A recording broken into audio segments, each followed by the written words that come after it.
একটা ভিডিওতে যদি আমরা এতটা হয়ে যাই,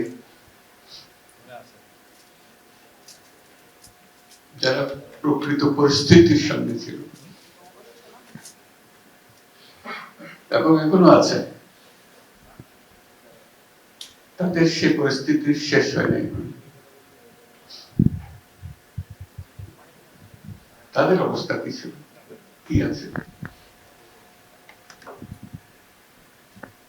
আমরা হেঁটে হেঁটে দেখে গেলাম কতগুলো ছবি, কতগুলো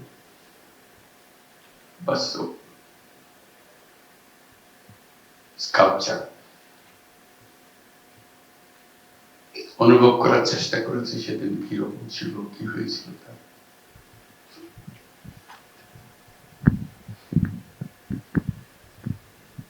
যারা এখানে দেখতে আসবে এগুলো তাদের জন্য একটি অনুভূতি আসবে,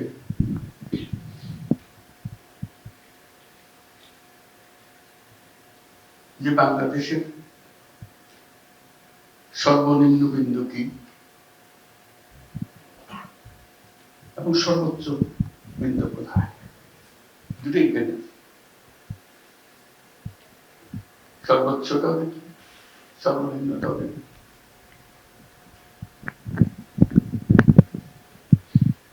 আমরা বিন্দু থেকে কত দূরে থাকতে পারি সেটা যদি আমরা মনের মধ্যে আমাদের আশা জাগে যে আমরা এই নিম্নের থেকে দূরে দূরে অনেক দূরে। উপরে যখন এত উপরে আমরা উঠতে পেরেছি, আমরা আসমানে ছুটে পারি। এই বর্ষার জন্য আসি, এটুকু শুধু দেখার। পৃথিবীতে বহু জাদুঘর আছে, বহু মিউজিয়াম আছে, তাদের সংস্কৃতির উপরে আছে, তাদের রাজা রাজার কাহিনীর উপরে আছে, তাদের ইতিহাসের উপরে আছে। আমাদের মতো জাদুঘরের কোথাও নেই। জীবন্ত একটা জিনিস উপভোগ করে যারা এই জাদুঘরের উপজীব্য, এখানে যাদেরকে আমরা দেখতে আসি, তারা এখানে বসে আছে। তাদের কবর এখনো টাটকা।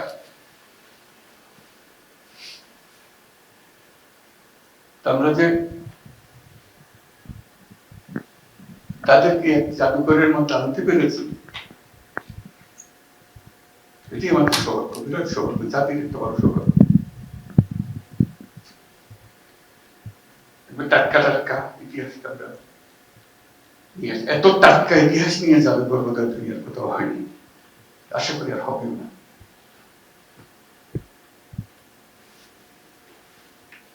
রক্ত না শুকাতেই জাদুঘর করে দেখানোর জন্য। তার প্রতিটি জিনিস যেগুলো দেখছি, এগুলো এখনো জীবন্ত কাহিনীগুলো, জীবন্ত কাহিনী, টাটকা কাহিনী। আমি একটু আগে যেটা বলছিলাম আবার বলি, যে প্রত্যেক বাংলাদেশী যেন একবার এই জাদুঘরে একটা দিন, পুরো দিন একা একই, বন্ধু বান্ধব নিয়ে না, সেটা অন্য জিনিস, একা একে একটা দিন কাটবে, শুধু নিজেকে জিজ্ঞেস করার জন্য যে আমি কে, আমি কোথায়, আমি কোথায় যাব, কোথা থেকে আসছি। এটার জব এখানে আছে। নিজের জব নিজে খুঁজে বার করবে, কত লিখে দেবে না যে এটাই তোমার জব। এবং জাদুঘর যারা পরিচালনা করছেন তাদের উপর অনুরোধ থাকবে যেন যথেষ্ট কাগজ কলম থাকে, একাকি বসে নিজের ভাবনাগুলো লিখবে, এক পৃষ্ঠা হোক, আধা পৃষ্ঠা হোক, এক লক্ষ এক কলম হোক, তার মনে কি ভাবনাটা আসলো, তাকে জোর করার জন্য না, তার অনেক কথা বলার থাকবে, সে শুধু দেখে না এবং জমা দিয়ে যাবে অথবা নিয়ে যাবে, তার ইচ্ছা। আমরা এনকারেজ করবো, একটা ফটোকপি করে আমরা রেখে দিতে পারি।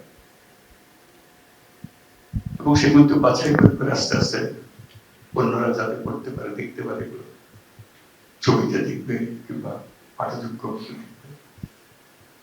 একের অনুভূতি যাতে অন্যদের কাছে ছড়াতে পারে, মানুষ বুঝতে পারে যে কোথায় খারাপ কিভাবে আছে, আমাদের করণীয় কি, এটা যেন আমাদের পরিষ্কার হবে। করণীয় সম্বন্ধে আচ্ছা হয়ে যাওয়াতে আমরা একে সন্দেহের চোখে দেখে কিছু, যদি পরিষ্কার হতো তো সন্দেহটা থাকতো না। এটা তো পরিষ্কার জিনিস, এতে কারো সন্দেহ করার কিছু নেই। ওই লেখার বিষয়টা জীবনে একবার অন্তত একা আগে সারাটা দিন এখানে কাটিয়ে যাবে নিজের মতো করে। আর একটা আসার কথা বলছিলাম যে আমরা মাঝে মাঝে দিশাহারা হয়ে যাই, অনেক রকমের চিন্তা, অনেক রকমের বিবাদ আমাদের মধ্যে এসে যায়, আমরা ভুলে যাই কোথা থেকে আসলাম। আমরা যখন পথ হারিয়ে ফেলি বিভেদের মধ্যে, এক একজন এক একদিকে যাওয়ার জন্য তাকিতে দাঁড়াতে অত্যাচার করে, আমার দিকে আসতে হবে না, খবরদার। এবং ঠিক বলে সে মনে করছে ঠিক করছে এটা। সেই সময় যখন আমরা বিভিন্ন মতে বিভক্ত হয়ে যাই, আমি প্রস্তাব করছিলাম যে যারা এই বিভক্তির লিড করছে তাদেরকে একসঙ্গে একটা দিন সকাল থেকে রাত পর্যন্ত এখানে কাটিয়ে দেওয়া, একাকি কাটাক থেকে ঘুরে ঘুরে বেড়ায়, বসে চিন্তা করুন, রাত্রে একসঙ্গে খাবে, হয়তো তাদের চোখ পরিষ্কার ভাবে ধরা পড়বে আমাদের করণীয় কি। কাউকে কিছু আর্গুমেন্টে দিতে হবে, তর্ক করতে হবে। এখানে সমস্ত তর্কের অবসান, এখানে হলো আত্মাবিষ্কার। সকল শিক্ষার্থীর ডেস্টিনেশন হোক, বছরে যখন তারা ফিল্ড ভিজিট করে, এই করে একটা ফিল্ড ভিজিট যেন এখানে করে, সেই ব্যবস্থা যেন রাখা হয়। এটা কোনো পাঠদান করার জন্য না, জাস্ট ঘুরে বেড়ানোর জন্য, দেখার জন্য, তাদের প্রশ্নের জবাব দেওয়ার জন্য। কেন এটা করছিল, কি হয়েছিল তার,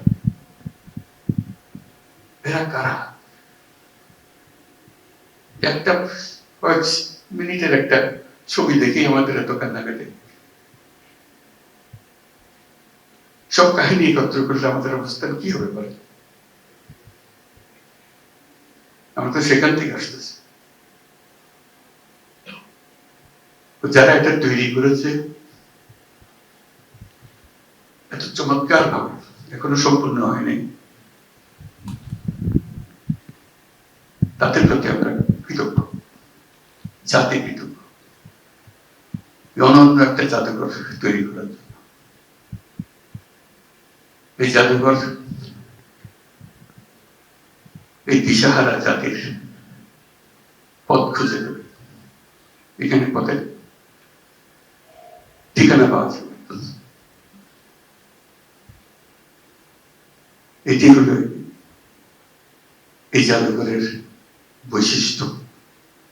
এটাকে জাদুঘর বলবো কিনা, এটা তো কোনো নতুন নাম হবে কিনা এটার জন্য, সেটা অন্যরা বিবেচনা করবে, কিন্তু এটা অনন্য একটা জাদুঘর,